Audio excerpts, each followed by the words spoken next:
رحیم داد اکڑوں بیٹھ کر خاموشی سے پتیاں اٹھا اٹھا کر تھیلے میں ڈالنے لگا۔ حکیم اس کے قریب ہی کھڑا تھا۔ رحیم داد نے ساری پتیاں تھیلے میں بھر دی اور کھڑا ہو گیا۔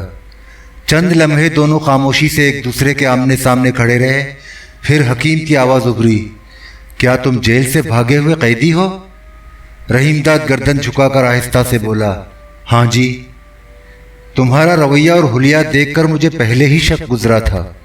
حکیم نے سنجیدگی سے کہا، مجھے یہ بھی پتا ہے کہ کل رات نہر کے کنارے ٹبوں پر پولیس کے ساتھ تمہاری گولی چلی تھی۔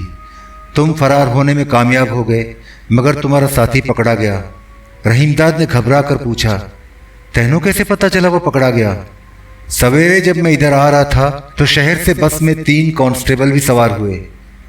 وہ قادر آباد تک آئے۔ ان میں سے ایک کانسٹیبل میرا جاننے والا نکل آیا۔ اس کی گھر والی میرے زیر علاج رہ چکی ہے۔ بیچاری کو عرق النساء کی بیماری ہے۔ اسی کانسٹیبل سے دوران گفتگو معلوم ہوا کہ تمہارا ساتھی پکڑا گیا اور اب پولیس کی حراست میں ہے۔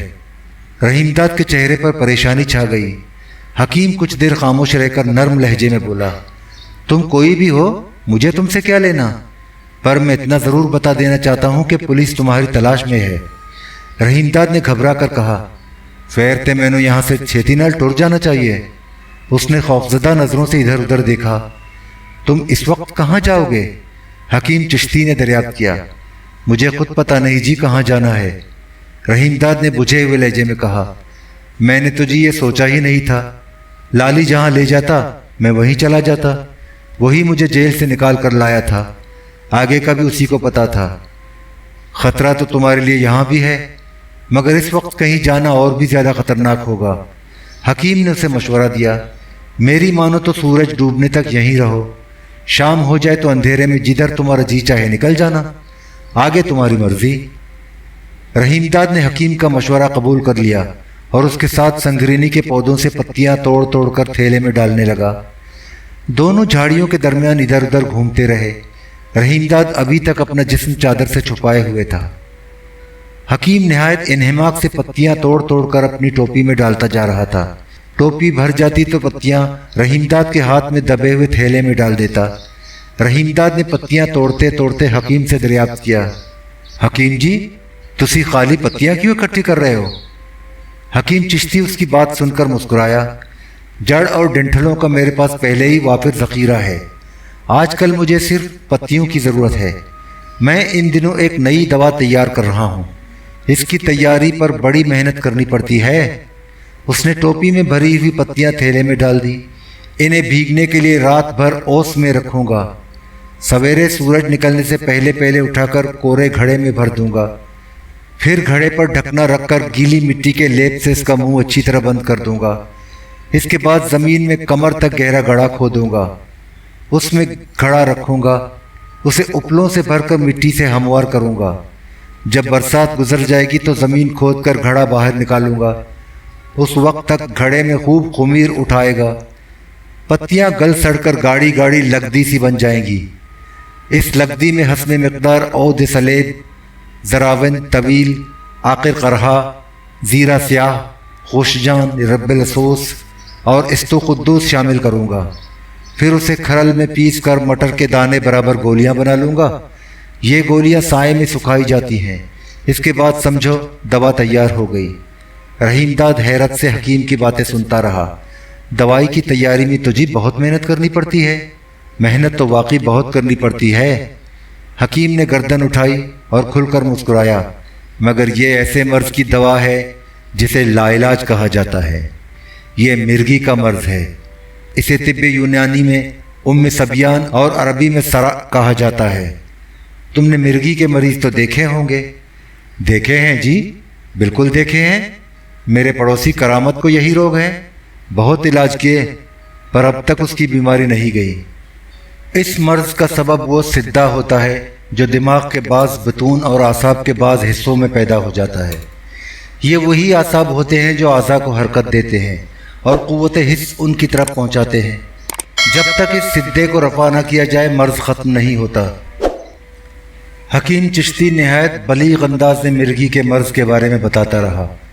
رحیم داد خاموشی سے اس کی باتیں سنتا رہا۔ حکیم نے قدر توقف کے بعد کہا، तुम अपने पड़ोसी को मेरे पास लाना, मेरी गोलियों के इस्तेमाल के बाद उसे ये बीमारी कभी नहीं होगी, बिल्कुल चंगा हो जाएगा। कहते हैं मिर्गी लाइलाज मर्ज है, मगर मैंने उसका इलाज दरियाफ्त कर लिया है। वो हाथ उठा उठा कर जोश खरोश से बोला, कितने ही मरीजों को इस दवा से भला चंगा कर चुका हूँ।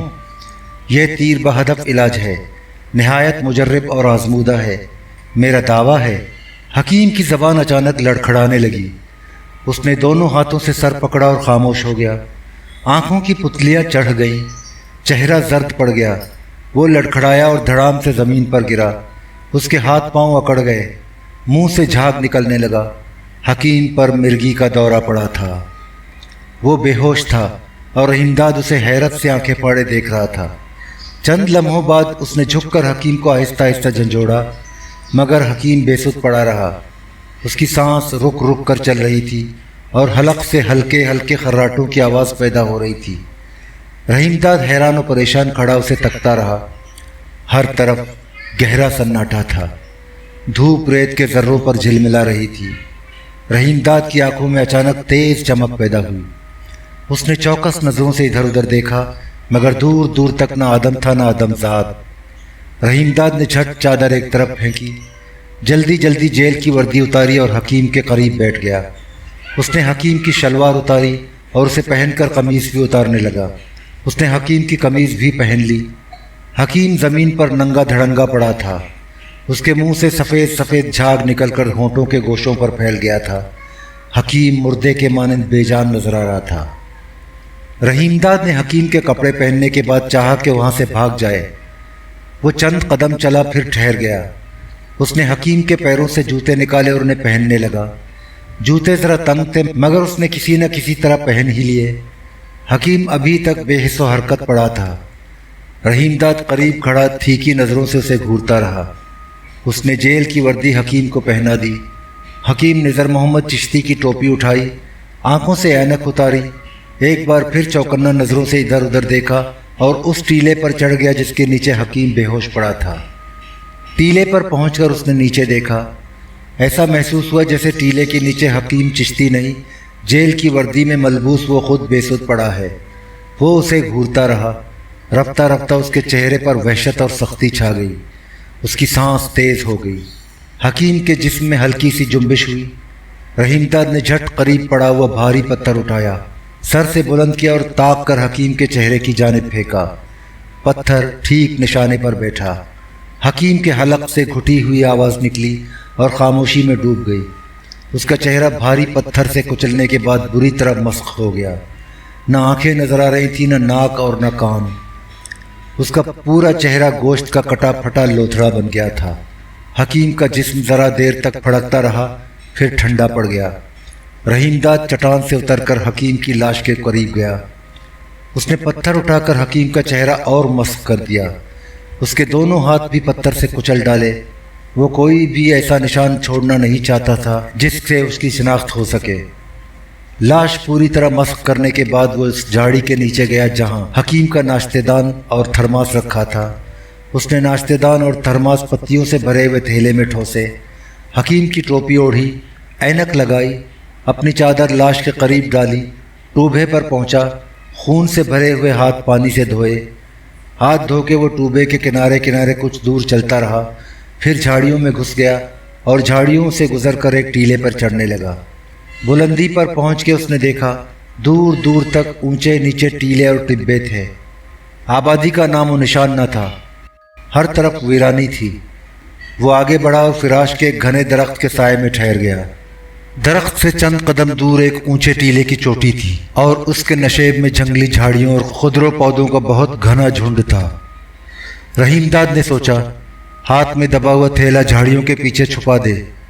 वो झाड़ियों के पीछे पहुंचा और खुदरो पौधे रौंदता हुए झुंड के अंदर चला गया। झाड़ियों के पीछे उसे गार नजर आया। गार देखकर वो ठिठक गया। उसने गर्दन झुका के गार में झांका। गार बिल्कुल खाली था और इतना गहरा और कुशादा था कि वो उसमें इत्मीनान से रूपोश हो सकता था, मगर वो ठहरना नहीं चाहता था। जल्द से जल्द कहीं दूर चला जाना चाहता था। उसने थैला गार के एक गोशे में रख दिया। झाड़ियों से बाहर निकलते हुए उसने सकनाले की जानिब देखा। ऐनक के मोटे मोटे शीशों से साफ नजर नहीं आया। उसने ऐनक उतार कर कमीज की जेब में रख ली। अब उसके सामने नशेब में सकनाला था, जिसकी रेत के जर्रे धूप में चमक रहे थे। बाएं हाथ पर टूबा था, उसका पानी भी झिलमिला रहा था। टूबे के पार एक झाड़ी के करीब हकीम चिश्ती की लाश पड़ी थी। रहीमदाद लगभग निस्फ फर्लांग के फासले पर खड़ा था, मगर टीले की बुलंदी से लाश साफ नजर आ रही थी। रहीमदाद सहमी हुई निगाहों से लाश तकने लगा। फिर उसकी नज़र नशेब से बुलंदी की जानिब गई। वहाँ झल था और उसी झल से गुजरकर वो सकनाले में उतरा था। उसने देखा कि झल के घने दरख्तों से निकलकर एक शख्स बाहर आ रहा है। रहीमदाद घबरा के जहाँ था वहीं दुबक गया, मगर चौकन्ना नज़रों से उसे देखता भी रहा।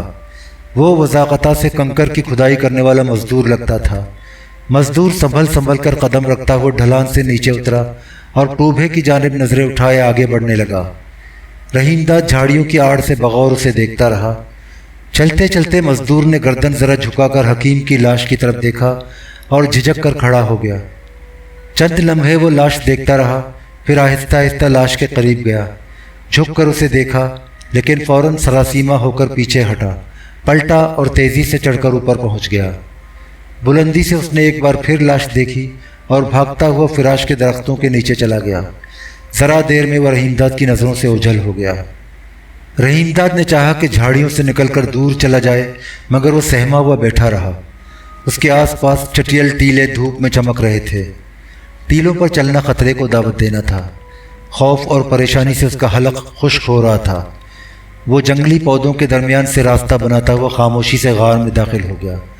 उसने थैले से थर्मोस निकाला, ढकना खोलकर देखा कि थर्मोस में थोड़ा सा पानी मौजूद है। उसने थर्मोस मुंह से लगाकर घूंट भर पानी पिया। पानी पीने से किसी कदर सुकून मिला। उसने गार से जाने का इरादा तर्क कर दिया। गार की ज़मीन खुश्क और साफ सुथरी थी। रहीमदाद सूरज गुरूब होने का इंतज़ार करने लगा। गार में नरम नरम झोंके आ रहे थे। रहीमदाद ने थैले से नाश्तेदान निकालकर थर्मोस के साथ एक कोने में रख दिया और पत्तियों से भरा हुआ थैला सर के नीचे रख कर लेट गया। मगर गार इतना तवील नहीं था कि वो पूरी तरह टांगे फैला सके। उसने अपना जिस्म किसी कदर सुकेड़ लिया और आंखें बंद कर ली, लेकिन नींद नहीं आई। उसे बार बार हकीम का खून में लुथड़ा हुआ खौफनाक चेहरा नजर आता। घबरा कर वो आंखें खोल देता। वक्त गुजरता रहा। रहीमदाद बेचैनी से करवटें बदलता रहा। इसी आलम में उसे नशेब में मिली जुली इंसानी आवाज़ें सुनाई दी। वो परेशान होकर उठा और गार से निकलकर धीरे धीरे आगे बढ़ा। उसने झाड़ियों की आड़ से देखा कि हकीम निज़र मोहम्मद चिश्ती की लाश के करीब कुछ लोग खड़े हैं। वो कंकर की खुदाई करने वाले मजदूर थे। उनमें वो मजदूर भी शामिल था जिसने लाश सबसे पहले देखी थी। वो गिरदोनवा के टीले और टिब्बे भी मुतजस्सिस अंदाज से देख रहे थे। चंद मजदूर टूबे पर पहुंचे। उन्होंने टूबे के पानी से मुंह हाथ भी धोया। वो आहिस्ता आहिस्ता बातें कर रहे थे और परेशान और सहमे हुए नजर आ रहे थे। मजदूर लगभग निस्फ घंटे तक लाश के नज़दीक खड़े रहे या उसके आसपास मंडलाते रहे। आखिर बुलंदी पर चढ़कर झल के घने दरख्तों में दाखिल हो गए। उनके जाने के बाद वीरानी छा गई। हकीम की लाश झाड़ी के पास पड़ी थी। सूरज अब ऐसे रुख पर आ गया था कि धूप पूरी तरह लाश पर पड़ रही थी। रहीमदाद दोबारा गार में चला गया, मगर इस दफ़ा लेटा नहीं, सर झुकाए खामोश बैठा रहा। अब दिन ढलने लगा था। साए तवील हो गए थे। रहीमदाद बेचैन होकर फिर गार से निकला। उसने झाड़ियों की उलझी हुई शाखों के दरमियान से हकीम की लाश देखी। दो गिद्ध लाश के कुचले हुए चेहरे से गोश्त नोच नोच कर खा रहे थे। गिद्धों और चीलों का एक गौल ऊपर फिजा में मंडला रहा था। धूप मटियाली पड़ गई थी। सूरज मगरिब में फिराश के ऊंचे ऊंचे दरख्तों की चोटियों पर पहुंच चुका था। सकनाले पर गहरा सन्नाटा छाया था। गिद्धों के साथ अब चीलें भी लाश से गोश्त नोच नोच कर खा रही थीं। रहीमदाद झाड़ियों की ओट से हकीम चिश्ती के मुर्दा जिस्म की दुर्गत बनते देखता रहा। फिर उसने देखा कि गिद्ध भर्रा मार कर उड़ गए। चीलें भी उड़कर इधर उधर फजा में बिखर गईं। पुलिस का एक इंस्पेक्टर 4 कांस्टेबलों के हमरा ढलान से नीचे उतर रहा था। पुलिस को देखते ही रहीमदाद के औसान खता हो गए, मगर वो अपनी जगह से हिला नहीं। पुलिस वाले नशेब में उतरने के बाद लाश की जानिब बढ़े और झुक झुक कर लाश का मुआयना करने लगे। गिद्धों और चीलों का गोल अभी तक फिजा में मंडला रहा था। इंस्पेक्टर ने लाश के बाद खून से भरे हुए पत्थर का भी मुआयना किया, जिससे रहीमदाद ने हकीम का चेहरा और हाथ कुचल कर मस्ख कर दिए थे। इंस्पेक्टर ने रहीमदाद की चादर भी देखी। चादर लाश के करीब ही पड़ी थी। इंस्पेक्टर लाश के आसपास घूमता रहा। वो करीब की झाड़ियों में भी गया, चढ़कर टीले पर पहुंचा। बुलंदी से झुक झुक कर लाश देखता रहा। नीचे उतरा और लाश के नज़दीक खड़े होकर कदमों के निशानात देखने लगा। वो कदमों के निशानात देखता हुआ टूबे की जानिब बढ़ा और किनारे पहुंचकर ठहर गया। उसके हमरा एक कांस्टेबल भी था। इंस्पेक्टर हाथ उठाकर कांस्टेबल को कदमों के निशानात दिखा रहा था। जेल में जराइम पेशा कैदियों के साथ रहने के बायस रहीमदाद जराइम के बारे में बहुत से गुर और हरबे जान गया था। उसने हकीम चिश्ती को कत्ल करते हुए अपने तौर पर पूरी कोशिश की थी कि पुलिस को मुगालते में डाल दे। वो अपनी कामयाबी पर मुतमईन था। मगर जब इंस्पेक्टर कदमों के निशानात देखता हुआ टूबे तक पहुंच गया तो रहीमदाद को अपने अनाड़ीपन का एहसास हुआ। लाश के करीब से फरार होते वक्त उसे ये ख्याल नहीं रहा था कि रेत पर उसके कदमों के निशान साफ नजर आ रहे हैं, लेकिन ये सोचकर उसे किसी कदर ढारस हुई कि कंकर खोदने वाले मजदूरों के कदमों के निशानात भी उसके कदमों के निशानात के साथ गड़बड़ हो गए थे। चंद मजदूर मुंह हाथ धोने टोबे पर भी पहुंचे थे। रहीमदाद ने गौर किया कि कदमों के मिले जुले निशानात ने इंस्पेक्टर को उलझन में डाल दिया। इंस्पेक्टर टूबे के किनारे खड़ा था और मुड़ मुड़ कर निशानात का जायजा ले रहा था। वो कुछ देर तक मुतजस्सस नज़रों से इधर उधर देखता रहा, फिर टोबे के किनारे किनारे चलता झाड़ियों में दाखिल होगा। झाड़ियों से गुजरकर वो टीलों पर पहुंचने के लिए चढ़ाई की जानिब बढ़ा। कांस्टेबल उसके साथ था। रहीमदाद झाड़ियों की शाखों के पीछे से दोनों को चौकन्ना नज़रों से देख रहा था, मगर जब उसने उन्हें ऊपर आते देखा तो सख्त परेशान हुआ। वो जंगली पौधों के दरमियान से खिसकता हुआ गार में दाखिल हो गया। गार के एक गोशे में जाके वो दम बखुद बैठ गया। ज़रा देर बाद सख्त और चटियल ज़मीन पर भारी भारी बूटों की आवाज़ उभरी। खट खट खट। आवाज़ करीब आती गई। रहीमदाद की धड़कन तेज़ होती जा रही थी। खौफ और डर से उसका चेहरा पसीने से भीग गया। वो सहमी सहमी नज़रों से झाड़ियों की जानिब टिकटिकी बांधे देखता रहा। कदमों की आहट ऐन गार के सामने सुनाई दी। रहीमदाद को उलझी हुई शाखों के पीछे इंस्पेक्टर और कांस्टेबल नजर आए, मगर वो उनका सिर्फ निचला धड़ देख सका। कांस्टेबल कह रहा था, लाश तो जी जेल की वर्दी से रहीमदाद ही की लगती है, लेकिन उसे इतनी बेदर्दी से क्यों कत्ल किया गया? लाश ऐसी मस्ख हो गई है कि शिनाख्त करना मुश्किल हो गया। मैं तो ये कहता हूँ जी। रहीमदाद कांस्टेबल की पूरी बात नहीं सुन सका। दोनों आहिस्ता आहिस्ता आगे बढ़ गए। उनके कदमों की आहटें धीमी पड़ गईं तो रहीमदाद ने गहरी सांस भरी, मगर वो हनूज खौफजदा था। सहमा हुआ चुपचाप दोनों की वापसी का इंतज़ार करता रहा। 5 मिनट, 10 मिनट, 15 मिनट, आधा घंटा गुजर गया, लेकिन वो वापस नहीं आए। पथरीली ज़मीन पर उनके बूटों की आवाज़ ना उभरी। हर तरफ गहरी खामोशी छा गई थी। गार में अंधेरा बढ़ गया था। साए फैलकर और तवील हो गए थे। सूरज गुरूब हो रहा था। रहीमदाद देर तक डरा सहमा बैठा रहा। न कोई आहट उभरी, न आवाज़ आई। वो गार से निकला, जंगली पौधों में दुबक कर गर्दन ज़रा ऊंची की।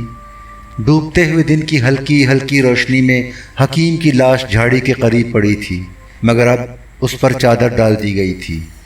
कुछ फासले पर 2 कांस्टेबल बैठे लाश की निगरानी कर रहे थे। इंस्पेक्टर दूसरे कांस्टेबलों के हमरा जाए वारदात से जा चुका था। रहीमदाद बुलंदी से लाश की निगरानी करने वाले कांस्टेबलों को देखता रहा। सूरज जंगल के घने दरख्तों के पीछे छुप गया था। बरसाती नाले के नशेब में शाम आहिस्ता आहिस्ता उतर रही थी। फिजा धुआं धुआं थी। सन्नाटा बढ़ता जा रहा था। रहीमदाद ने गार में वापस जाकर नाश्तेदान खोला। नाश्तेदान में अभी एक रोटी बाकी थी। थोड़ा सा सालन भी था। उसने आधी रोटी सालन से खाई और आधी नाश्तेदान में रखकर ढकना बंद कर दिया। रहीमदाद ने थर्मास से पानी के चंद घोंट पिए और गार से बाहर निकलने का इरादा तर्क कर दिया। पहर रात गुजर चुकी थी। रहीमदाद आंखें बंद किए चुप लेटा था। कहीं करीब ही गीदड़ों की आवाज़ें गहरे सन्नाटे में उभरी। रहीमदाद उठकर बैठ गया। ऐन उसी वक्त नशेब में कांस्टेबल ज़ोर से खंकारे। गीदड़ों का गोल गार के सामने से गुजरता हुआ आगे निकल गया। रहीमदाद को वो धुंधली परछाइयों के मानंद नजर आए। वो देर तक बैठा रहा। बैठे बैठे उकता गया तो एक बार फिर लेट गया।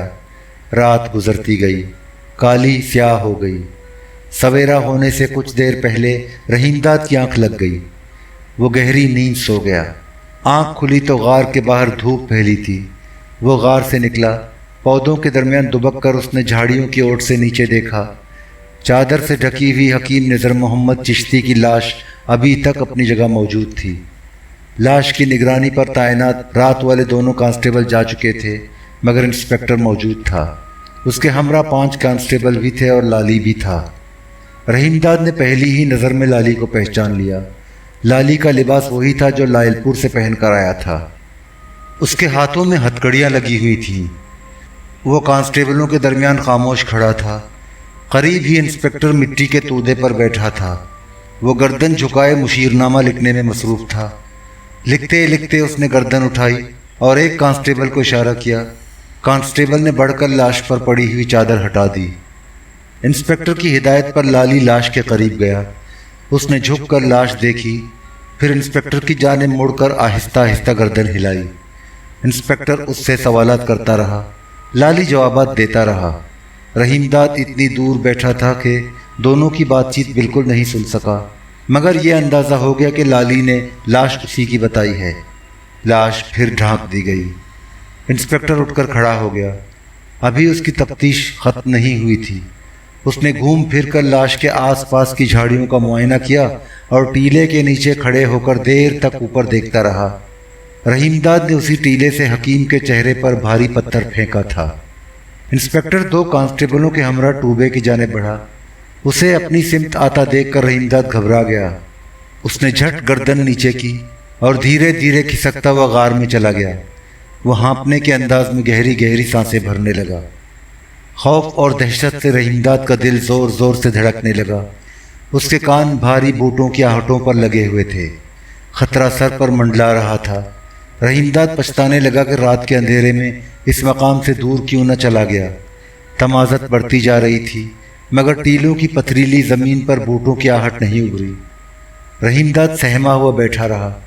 نشیب سے رک رک کر مدھم آوازیں ابھرتی رہیں، پھر یہ آوازیں بند ہو گئیں۔ گہرا سناٹا چھا گیا، لیکن رحیم داد غار سے باہر نہیں نکلا۔ خطرہ ابھی تک سر پر منڈلا رہا تھا۔ سورج چڑھ کر بیچ آسمان پر آ گیا۔ دوپہر ہو گئی، گرمی بڑھ گئی۔ رحیم داد غار سے باہر آیا۔ اس نے ڈرتے ڈرتے ٹوبے کے پار دیکھا، مگر اب وہاں کوئی نہیں تھا۔ لاش بھی نہیں تھی۔ جس جگہ لاش پڑی تھی وہاں پتھروں سے حصار بنا دیا گیا تھا۔ رحیم داد نے ادھر ادھر نظریں دوڑائیں، مگر ہر طرف ویرانی تھی۔ اسے اطمینان ہوا۔ چہرے سے خوف کے سائے مٹنے لگے۔ وہ دیر تک جنگلی پودوں کے درمیان بیٹھا رہا، پھر غار میں چلا گیا۔ اس نے ناشتے دان میں پڑی ہوئی باسی روٹی نکالی، اسے کھا کے تھرماس سے پانی پیا۔ اب ناشتے دان بالکل خالی تھا، لیکن تھرماس میں تھوڑا سا پانی موجود تھا۔ وہ پھر لیٹ گیا اور شام کے اندھیرے کا انتظار کرنے لگا۔ دن ڈھلے تک وہ سوتا رہا۔ بیدار ہوا تو پیاس محسوس ہو رہی تھی۔ اس نے تھرماس منہ سے لگایا اور اسے خالی کر دیا۔ لالی کا دیا ہوا چاقو اس کے پاس موجود تھا۔ اس نے جیب سے چاقو نکالا اور غار کے دہانے سے ذرا ہٹ کے گڑھا کھودا۔ گڑھے میں تھرماس، ناشتے دان، مقتول کی ٹوپی اور سنگرینی کی پتیوں سے بھرا ہوا تھیلا رکھ دیا۔ اس نے گڑھا مٹی سے بھر دیا۔ جنگلی پودوں کی شاخیں اور پتھروں کے ٹکڑے اس طرح بکھیر دیے کہ گڑھا بالکل چھپ گیا۔ رحیم داد غار میں نہیں گیا، جھاڑیوں کی اوٹ میں بیٹھا رہا۔ وہ بار بار اس طرف دیکھتا جہاں اب لاش کی جگہ صرف پتھروں کا حصار رہ گیا تھا۔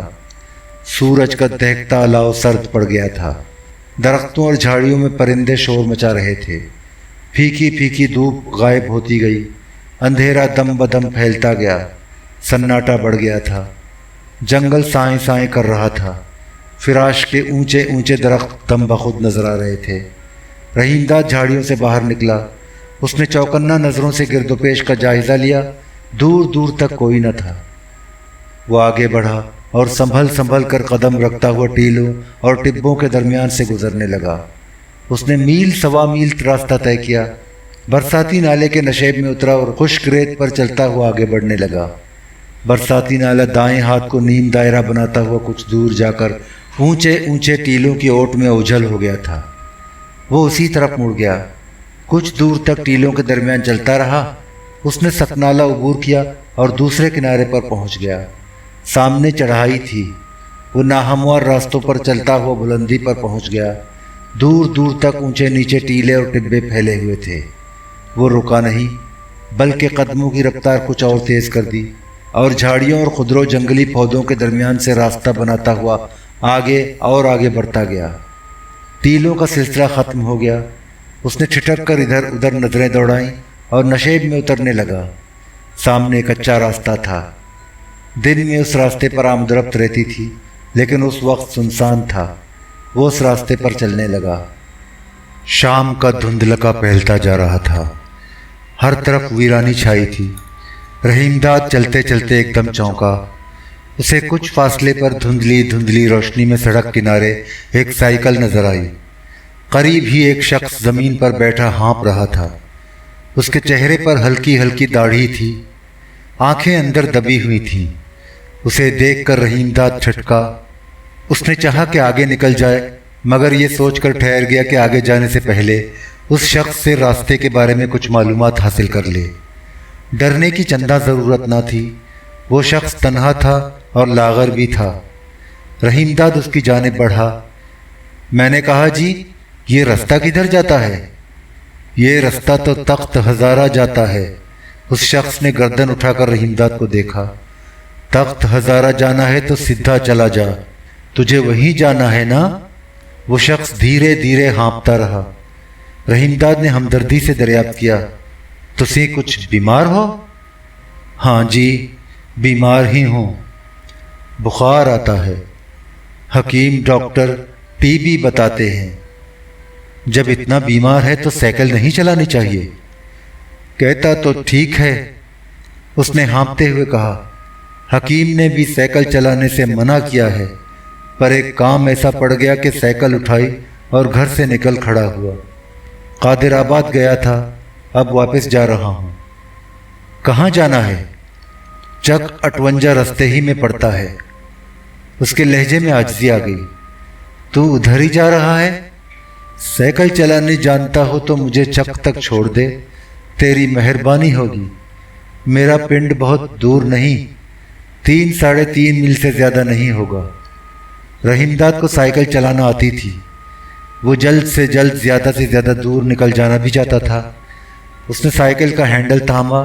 उस शख्स से कहा, आगे बैठ जा, मुझे भी उसी तरफ जाना है, तुझे चक 58 पहुँचा दूंगा। वो अपनी पगड़ी दुरुस्त करता हुआ उठा और साइकिल पर संभल कर बैठ गया। रहीमदाद साइकिल पर सवार हुआ और आहिस्ता आहिस्ता चलाने लगा। साइकिल चलाते चलाते रहीमदाद ने पूछा, घर में तेरा और कोई नहीं जो बीमारी में साइकिल चलानी पड़ी? कोई तो होगा ही। नहीं जी, मेरा इधर कोई नहीं, मैं बिल्कुल अकेला हूँ। मेरा नाम चौधरी नूर इलाही है। मैं गुरदासपुर का महाजिर हूँ। पिछले कई महीने से इधर चक 58 में हूँ। तेरे बाल बच्चे तो होंगे, वो कहाँ हैं? ये ना पूछ। चौधरी नूर इलाही ने ठंडी सांस भरी। पूरा टब्बर था। घर वाली थी, 2 बेटियां थीं, 3 पुत्र थे। बड़ा पुत्र तो जवान था, 17 साल का रहा होगा। Government city high school Patiala में 10वीं क्लास में पढ़ता था। अब वो 25 साल का होता। किधर है वो? रहीमदाद ने कुरैद कर पूछा। वो तरीमों के पतन पर मेरे सामने शहीद हुआ। नूर इलाही बुझे हुए लहजे में बताने लगा। पाकिस्तान बना तो मैं नसीरपुर में था। नसीरपुर ज़िला गुरदासपुर का मौज़ा है। मैं पहले तो रियासत पटियाला के ज़िला नारनौल में था। मोहल्ला लोहारा में अपना मकान भी था। जब वहाँ गड़बड़ मची तो महाराजा के हुक्म पर फौज और पुलिस के सारे मुसलमानों से हथियार रखवा लिए गए। उनको गैर मुसल्ला करके बिहारगढ़ फोर्ट में भेज दिया गया। मैं भी उनमें शामिल था, लेकिन मैं वहाँ हफ्ता भर भी ना रहा। एक रात जब बारिश हो रही थी, मैं फोर्ट से फरार होने में कामयाब हो गया। मेरे साथ रियासत के 2 मुसलमान फौजी भी थे। उन दोनों का क्या बना? पता नहीं, रात के अंधेरे में किधर निकल गए। चौधरी नूर इलाही ने रहीमदाद को बताया। घरवाली और बच्चों को मैंने पहले ही नसीरपुर भेज दिया था। मैं भी किसी न किसी तरह नसीरपुर पहुंच गया। वैसे मैं रहने वाला नसीरपुर ही का हूँ। वहाँ अपनी जिम्मेदारी थी, शरीके और कुंभेदार थे। पटियाले में तो मैं नौकरी करता था, पुलिस में हवलदार था। उस वक्त सब यही कहते थे कि गुरदासपुर तो पाकिस्तान के हिस्से में आएगा। मुसलमान थे भी वहाँ ज़्यादा, पर नसीरपुर के आसपास 10-12 मील तक सिखों की बस्तियाँ थीं। मुसलमानों को ज़रा भी फिक्र न थी। मुसलमान अफसर तो इतने जोश में थे कि उन्होंने सरकारी दफ्तरों पर पाकिस्तानी झंडे लहरा दिए। फिर ऐसा हुआ जी, नसीरपुर वाले ईद का चांद देख रहे थे। 29वां या 30वां रोज़ा था, ठीक से कुछ याद नहीं। बीमारी से अब तो दिमाग भी काम नहीं करता, पर इतना ज़रूर याद है, मैं छत पर ममटी के पास खड़ा चांद देखकर दुआ मांग रहा था। अभी मैंने दुआ ख़त्म भी नहीं की थी कि सिखों की बस्तियों की तरफ से बहुत ज़ोर के धमाके उभरे। वो आहिस्ता आहिस्ता खांसने लगा। ज़रा करार आया तो बताने लगा। मैंने घबरा कर देखा, सामने रड़ी में पिंड का एक नौजवान तेज़ी से साइकिल दौड़ाता चला आ रहा है। उसके कपड़ों पर खून ही खून था। वो बहुत घबराया हुआ था और ज़ोर ज़ोर से चीख रहा था, फसाद हो गया, फसाद हो गया। शोर सुनकर पिंड के लोग उसके इर्द गिर्द इकट्ठे होने लगे। मैं बाहर जाने के लिए बढ़ा तो क्या देखता हूँ, मगरिब की तरफ गर्द के बादल उठ रहे हैं। सिखों के गौल घोड़े दौड़ाते इधर ही आ रहे हैं। सिखों की बस्तियों से भी ढोल और शंख की आवाज़ें सुनाई दे रही थीं। उसने मुड़कर रहीमदाद की जानिब देखा। मेरी गल सुन रहा है? रहीमदाद ने उसकी तरफ तवज्जो दिए बगैर आहिस्ता से कहा, सुन रहा हूँ। उसे नूर इलाही की बातों से कोई ख़ास दिलचस्पी नहीं थी। मुंटगुमरी में मुद्दत तक मुहाजिर कैंप कायम रह चुका था। ज़िला भर में मुहाजिर जगह जगह बिखरे हुए थे। रहीमदाद उन लुटे पुटे मुहाजिरीन से मिल चुका था। उनकी ज़बानी सिखों और हिंदुओं के हमलों की ऐसी ही हौलनाक दास्तानें सुन चुका था। उसकी सांस फूली हुई थी। वो बढ़ते हुए अंधेरे में संभल संभल कर साइकिल चलाता रहा। हाँ तो जी, मैं ये कह रहा था। नूर इलाही चंद लम्हे खामोश रहकर गोया हुआ। मैं छत से उतरकर भागता हुआ रड़ी में पहुंचा।